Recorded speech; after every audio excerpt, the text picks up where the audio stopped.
ഞാൻ നിന്നെ അനുഗ്രഹിക്കും. നമ്മുടെ കർത്താവ് പറയുന്നു, ആർക്കും നിന്നെ തോൽപ്പിക്കുവാൻ പറ്റുകയില്ല. മർത്യൻ കർത്താവിൻ്റെ നേരെ തിരിയട്ടെ. അവർ നടക്കേണ്ട വഴി ഞാൻ കാണിച്ചു കൊടുക്കാം. അവർക്ക് കാലിടറുകയില്ല. നിരപ്പായ വഴിയിലൂടെ അവിടുന്ന് വഴി നടത്തും. ദുഃഖമോ മുറവിളിയോ അവർക്ക് ഉണ്ടാകുകയില്ല. ശാന്തമായി ഒഴുകുന്ന നദി പോലെ ഞാൻ അവരെ വഴി നടത്തും.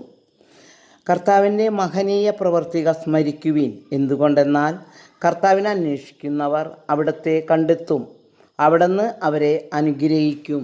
അവരെ അനാഥരായി വിടുകയില്ല. അവിടുന്ന് നമ്മെ ഉന്നതങ്ങളിൽ വഴി നടത്തും. എന്നോട് ചേർന്ന് നിൽക്കുക. എന്നെ കൂടാതെ നിങ്ങൾക്ക് ഒന്നും ചെയ്യാൻ പറ്റുകയില്ല. മാതാവിൻ്റെ ഉദരത്തിൽ നിനക്ക് രൂപം നൽകുന്നതിന് മുമ്പേ ഞാൻ നിന്നെ അറിഞ്ഞു. നീ എൻ്റെ പ്രിയങ്കരനും ബഹുമാന്യനുമാണ്.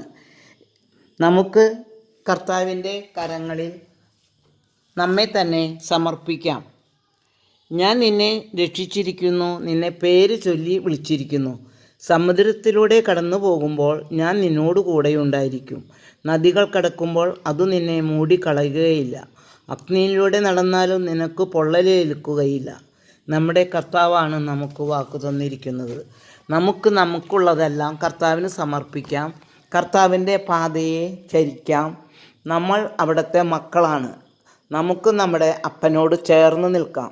നമ്മെ എല്ലാവരെയും കർത്താവ് അനുഗ്രഹിക്കട്ടെ.